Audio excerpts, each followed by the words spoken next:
Hi, everybody, and welcome to another episode of HEAL Profoundly and Enduringly. It's been a while, so I'll give you a quick little reminder of what this show is about. This is really an opportunity to grab your pen and paper, grab these resources, and make a list for your toolbox to empower yourself to heal from within. We all have our own unique way, and I love being able to bring you tried and true professionals who can really share from their hearts and welcome you into their world, because ultimately the foundation of sustainable healing is within you.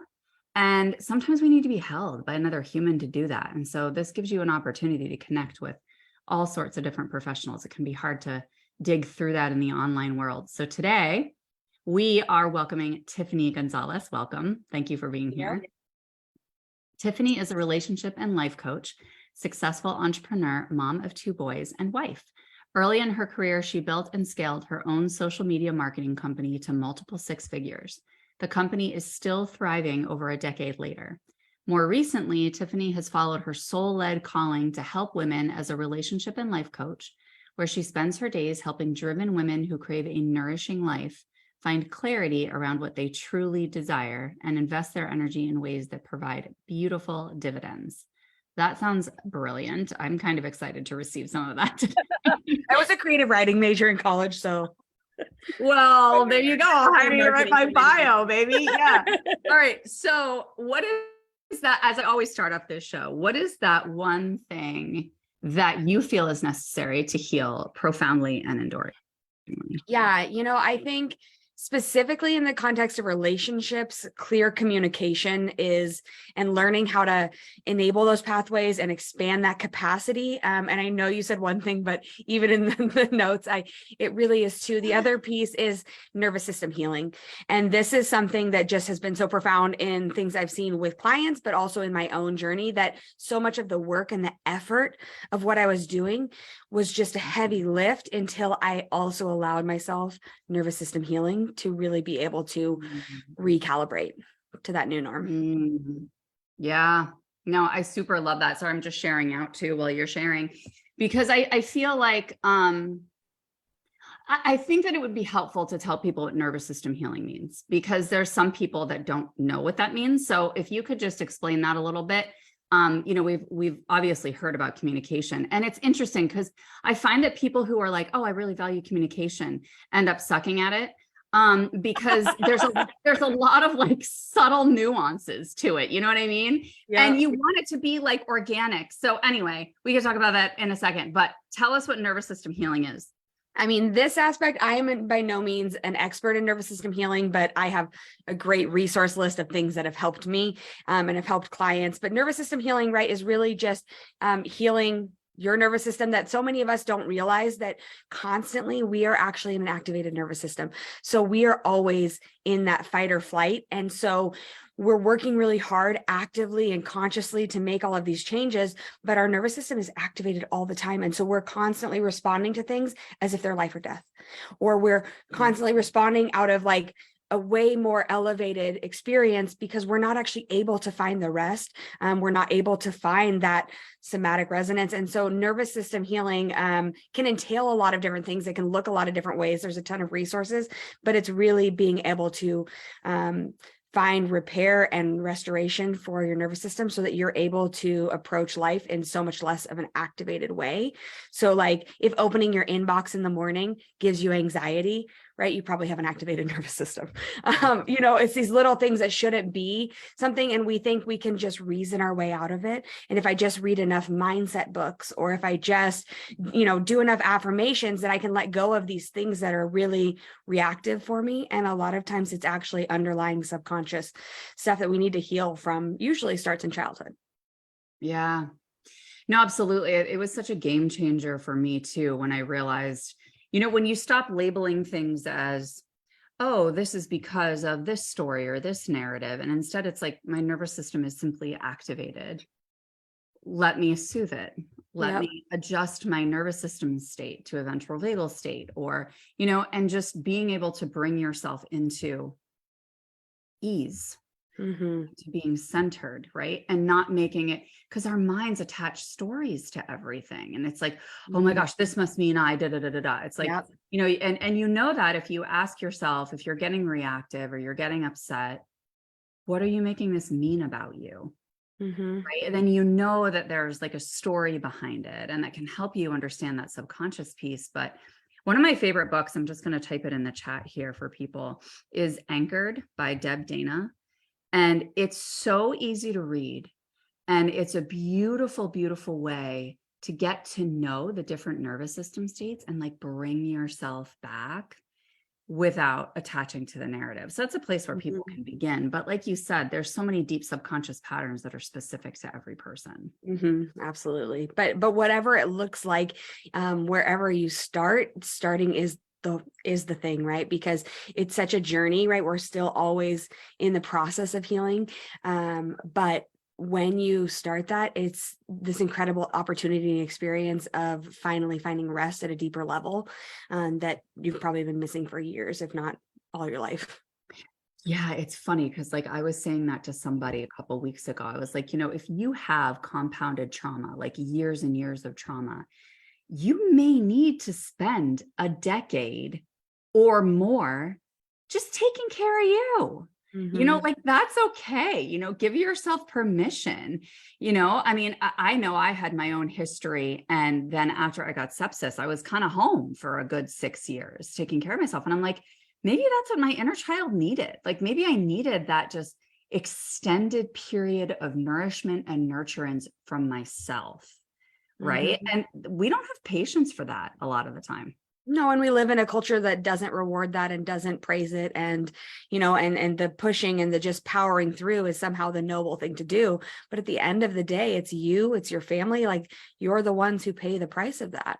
It's not the rest of the world who really has no place having an opinion on it. Yeah. Yeah. And I know like what you've said too, is that when we do that healing work and when we excavate some of that subconscious stuff, it really clears a path for us for better relationships. So can you help us understand that a little bit? Clearing the path for better relationships. That's such a juicy topic. Yes, it is. Yeah. I think there's obviously so many facets to individual relationships, but I think one of the biggest pieces that I have walked away with that I see time and time again come up as resistance initially with clients of when they're working through relational things, and as the most effective way to see that transformational progress is looking and focusing on incremental change. I think we're so, and again, this goes to an activated nervous system, right? Either or thinking, like black and white thinking is the trauma response, right? And so I think so often we look at like, for instance, in a marriage, well, I'm doing all of this, and so this is his fault, or I've outgrown that, this black and white thinking, or looking for huge change all at once. It doesn't actually allow us what we want. And we get stuck in this self-sabotaging cycle of looking for everything to be fixed all at once. And that day never comes. And so focusing on incremental change and how we can honor that in ourselves and provide grace and nourish and focus on the progress of that, and how we can honor that in other relationships, whether it's your partner or it's your children or it's a friend, a parent, whatever it may be. Those incremental changes, I think when we can focus on that, it shifts the whole perspective, and it can really become a joy to work on the relationships instead of feeling like such a heavy lift. Yeah, it's like that lightning. For sure. And like going to responsiveness versus reactivity. For me, it's funny because like when I was a traditional therapist for 20 years, and, we would always tell the couples when they came in, you're not making any decisions on your relationship for 6 months.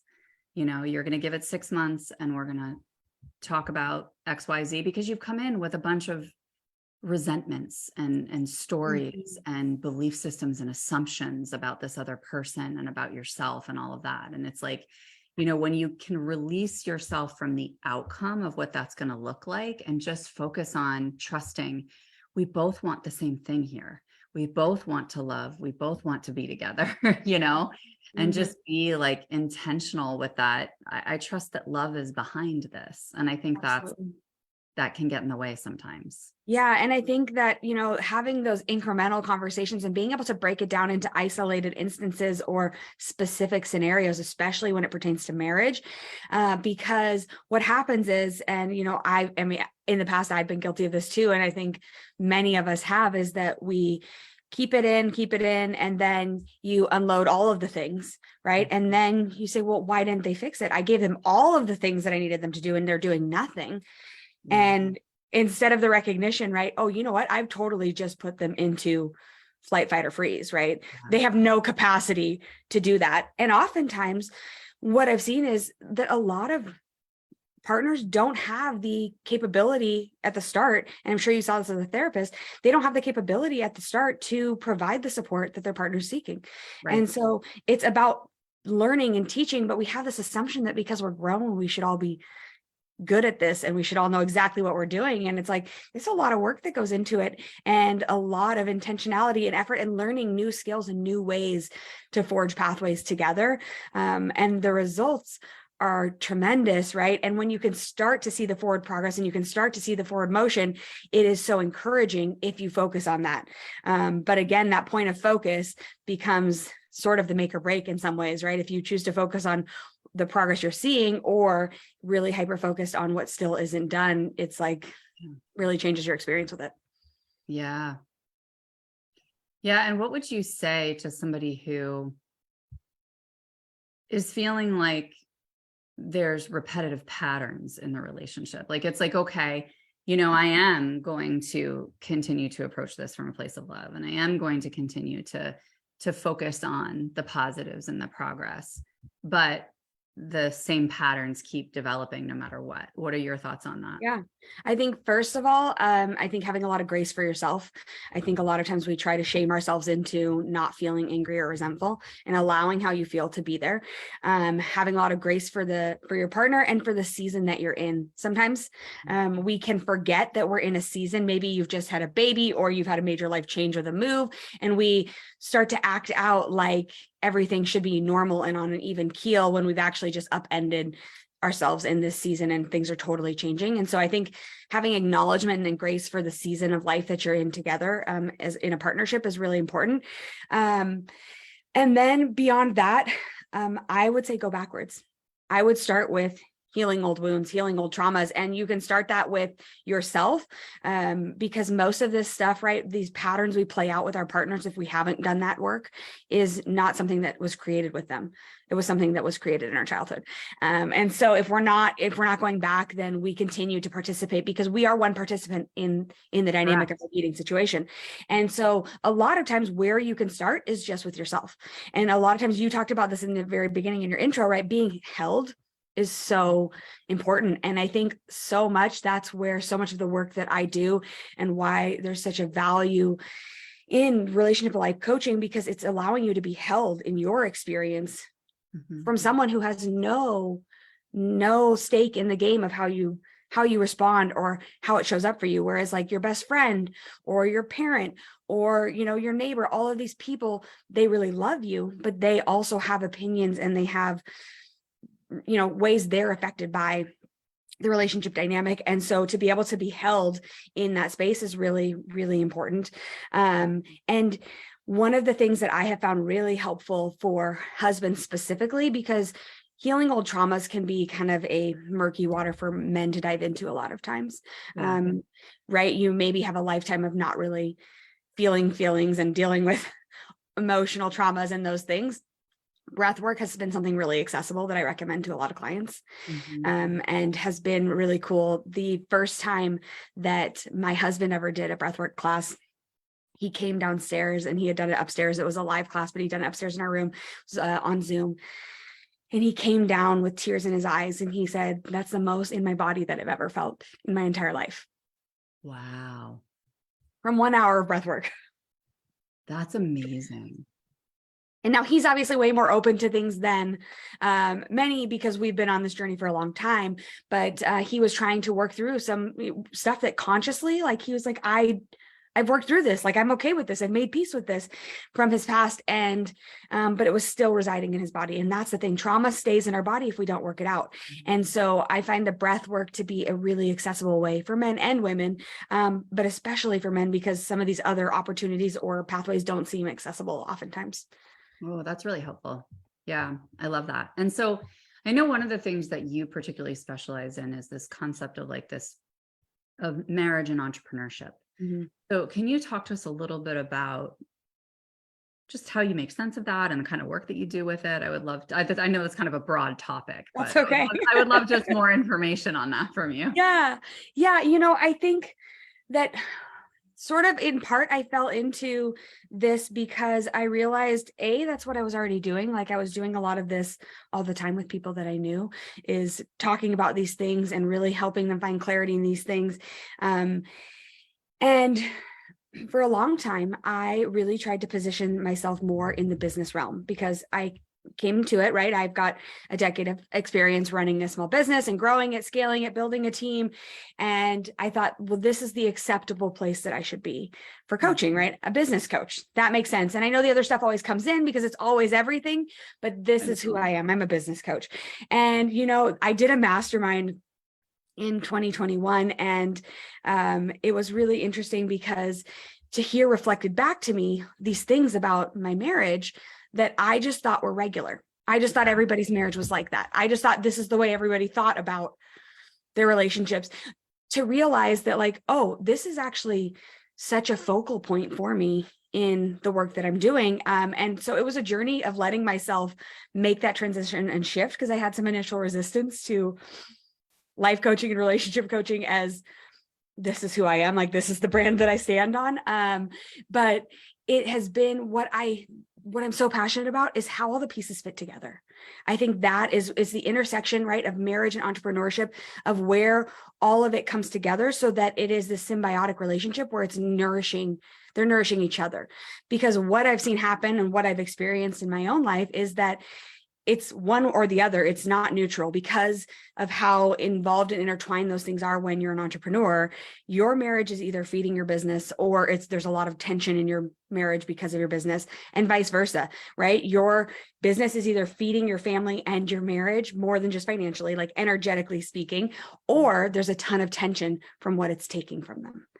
And so being able to break down ways to find a better resonance in those things, I think is so powerful, because as entrepreneurs, we wake up every day and we do this thing, right? And so there is no like hard separation from it. And I truly believe that like we get to wake up and enjoy and really love the life that we have. And I mean, I mentioned this to you before we hopped on last night, right? We had a long night with one of our kids and I was up very late. I'm, only a few hours of sleep. And nonetheless, like it's still messy, but I still wake up and I'm just filled with gratitude that I get to do this. Yeah. And I think that's the point. So whatever that looks like, whether you're an entrepreneur or not, whether you're married or not, like that is the point of the work we're doing, is so that you get to wake up and be like, even on the hard days, I'm really grateful. I really love this conversation, because I was actually just talking to my husband about this too, is around like this concept of partnership. And I was like, you and I are partners in serving the universe enormously, because it's like he holds this certain role in our family and in our lives together. And he serves in this way, kind of in the microcosm, right? And I'm serving in a kind of a wider breadth, right? And of course, I'm still serving the microcosm as well, but it's so beautiful because it's given me that opportunity to feel like, okay, he holds that foundation. He's that kind of masculine structure. And I'm much more like feminine flow, where I'm like, whatever, let's get creative, Yeah. And so I know that I wouldn't have as much flexibility to do that without his holding, like his scaffold. Yes. You know what I mean? And so I tell him that all the time. I'm like, you and I are serving together because we're both serving different roles in this, but we're both like, because we're such a strong team, it supports the collective. Does that make sense? Absolutely. And, the phrase that I've used a lot in the past is that like your marriage should serve as a launch pad for your business and your life. Really. It's like, it really is. It's so much. Until my marriage with my husband, it's like, I always felt more limited by relationships than empowered. And then it was like this shift in dynamic to realize, oh, I can do way more. I am so much more capable, like, because you said, right, because I have this foundation and this support that's so complementary. But it doesn't stay that way if we don't tend to it. Right. And I think sometimes we want to just have this idea that marriage is a set it, forget it. We said we love each other.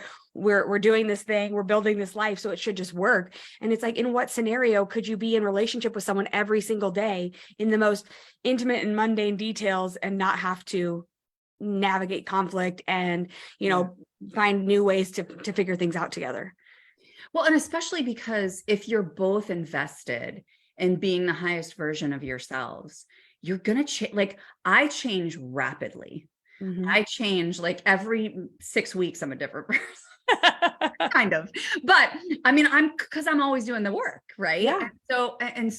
And he's got a growth mindset as well. And so yeah, you're both growing. It's continually checking in around, your dreams and desires, and what what brings you joy and what fulfills you, not just within our relationship, but just in general in your life. And how can I support you in achieving that, rather than, I think we make it so much about us, and it's like, but I'm not getting this and I'm not getting that. And I need, instead of just like, no, I want to go get the thing. You on board with that? I'm going to go get the thing, and you go get your thing. That doesn't hold you back from doing your thing.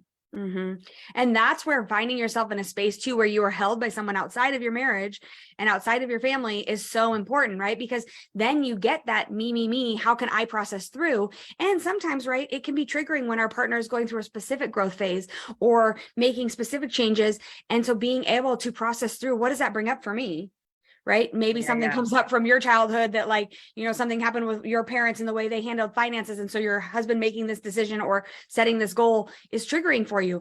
And so being able to process through those things and not have your husband be your only sounding board is so healthy for a relationship to be able to thrive, because then we come with a lot of that figured out. And I don't know about you, but I'm a verbal processor. And so, right, it's such a gift for my marriage and my husband that he is not the only sounding board for my verbal processing.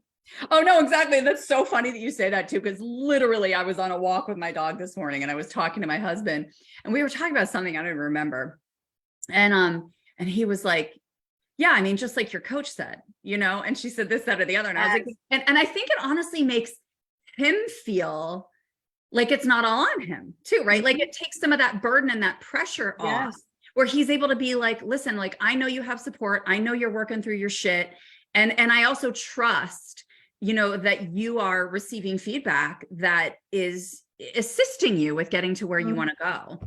Yeah, I love that. Yeah, just the other day, my husband said, well, what does your coach have to say about that? As we're like trying to process through something. I'm like, what was even better was when I hired the sex coach. Yeah. And I had a sex coach around. He's like, don't you have homework? Don't you have homework we need to do? And I was like, not the homework you think. Right. I love this relationship with my coach. So how do you feel like you make this whole picture of entrepreneurship work combined with like the thriving in the marriage, thriving in parenthood, your own stuff, your business? Like, there's a lot of balls in the air. So how do you make that whole picture work? Yeah, years of getting really good at it have helped a lot, and of making mistakes and, repeating some of the same patterns before we break them. That's how it goes. But the nervous system healing is a huge one, because it finally allowed me to let it be easy. Yeah. So you can do all the work you want, but if you are constantly activated, your body literally won't allow you to rest in it. So that's part of it, I would say. And that has been huge too, because as we've changed, or as we grow, right now we're in a season of a lot of change in our lives. And it's been such an experience to not be overwhelmed or afraid of that. Because historically, like growing up and in my early 20s, even good change was overwhelming for me. And I liked everything to be exactly where I could control it and see it, which is such an illusion anyways. So, so that piece. And then I think, really, the marriage piece is a foundation for the rest of it for me, right? For parenting, for running my businesses, because when that is good, it feeds so much else. And that gives me the support and the right. So working on the communication there, we have worked on a lot of different aspects of how we communicate, how we serve each other, how we show up for each other, and how we're able to share our needs. And so I'm able to be flexible with like, hey, this week, this is what I need, or I have this going on. Can you do this?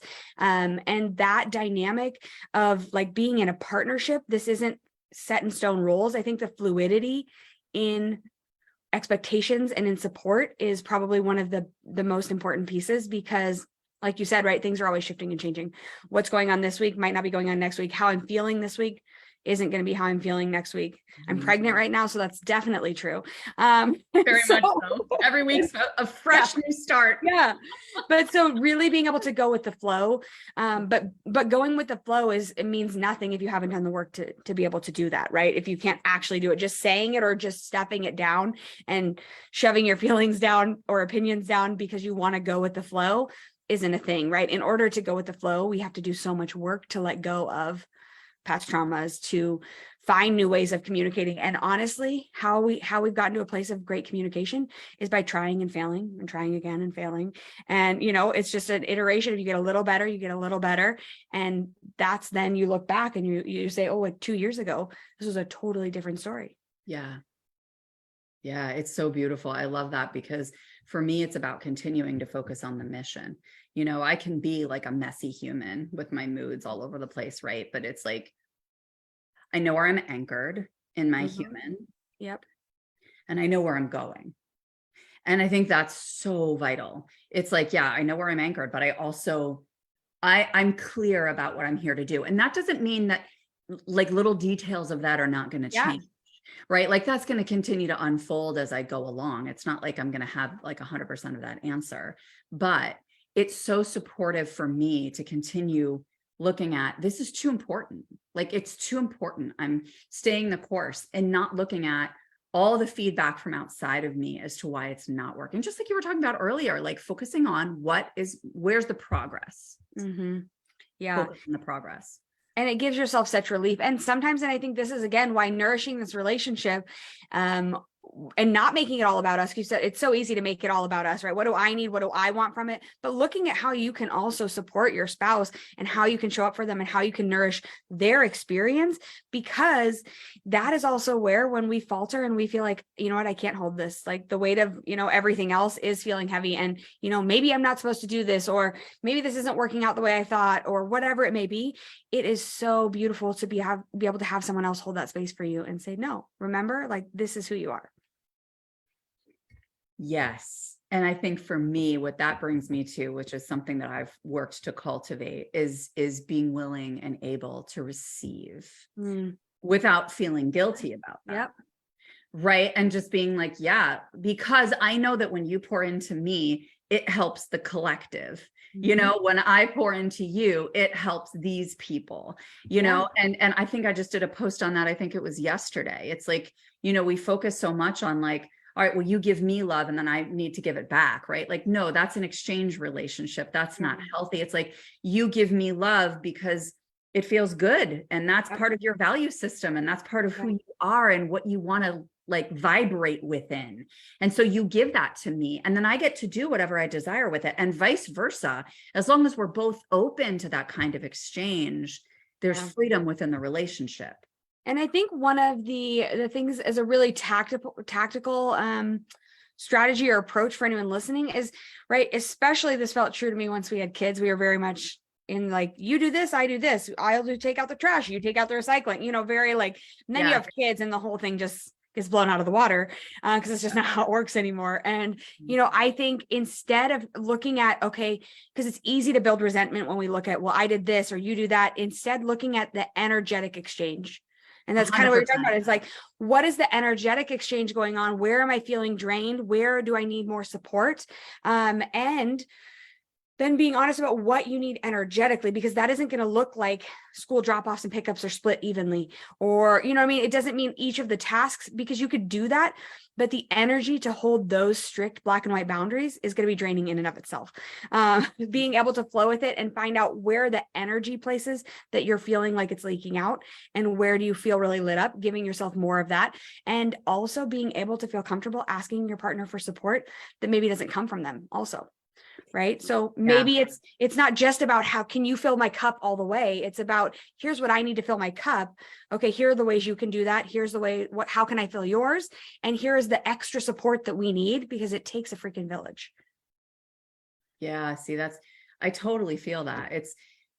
We have access to so many resources that doesn't have to come from within our marriage. Like if that energetically depletes me and it energetically depletes you, hire that shit out, dude. Mm-hmm. Like have somebody else do it, you know? I mean, that's not always going to be the case, right? No. And then you know, it's like division of labor and you share in it, but it's about that co-creation together and understanding without having to feel ashamed. I hate doing that, or I hate playing that with that kid, or, you know, because you don't want it to just be transactional, you know, where it's just do this, do this, do this.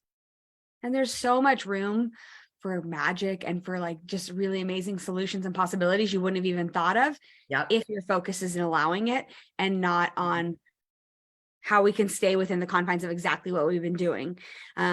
So being able to open up to receiving more than what you have right now in your marriage, but just in life, is such a beautiful opportunity for something new to be created, a new way to come about.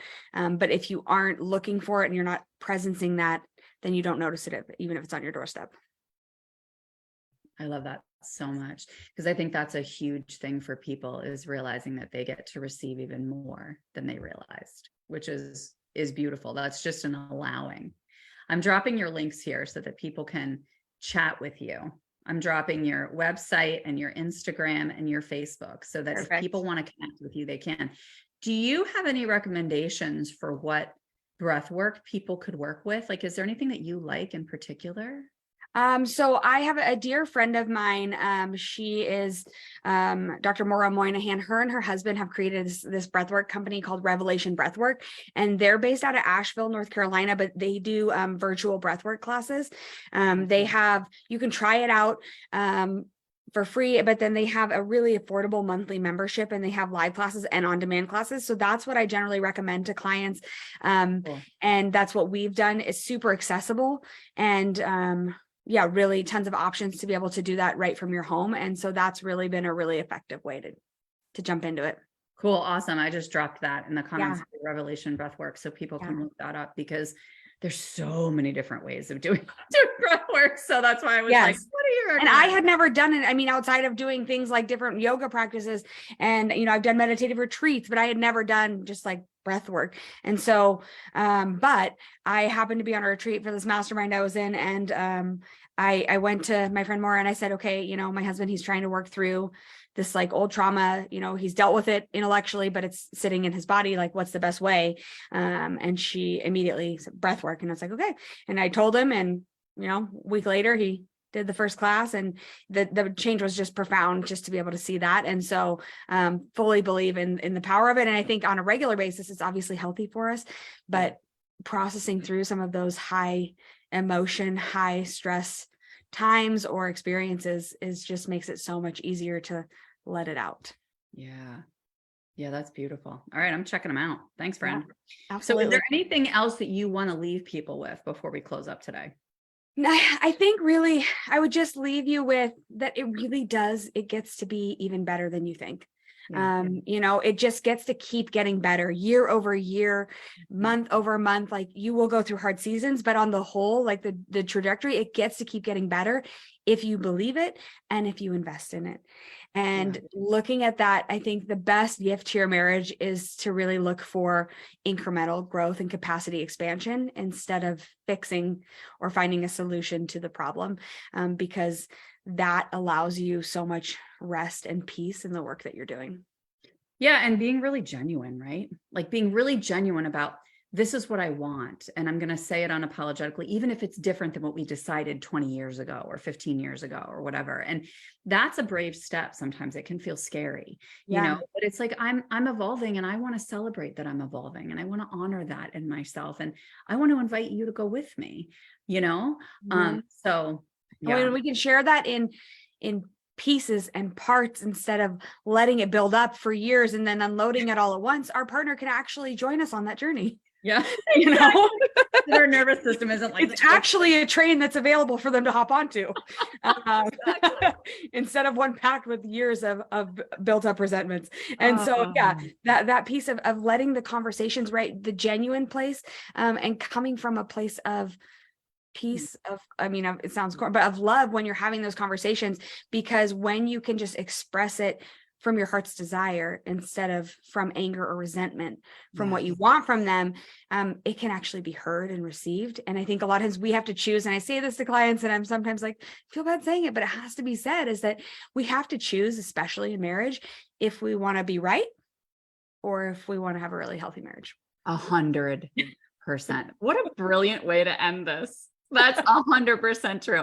Friends, as I always say at the end of this show, if you feel like you resonate with what Tiffany said, if you feel like you just resonate with her vibe, or you have a reaction to something she said and you're like, whoa, reach out. Like, everybody who's on this show is open to receiving your feedback and your, oh my goodness gracious, where do I begin? So definitely her website, her Instagram, and her Facebook are right there in the comments. You can just click away and just send her a quick message and say hi. And I'll see you in the next episode. Thank you so much for being here, Tiffany. Thank you. All right. Have a good day.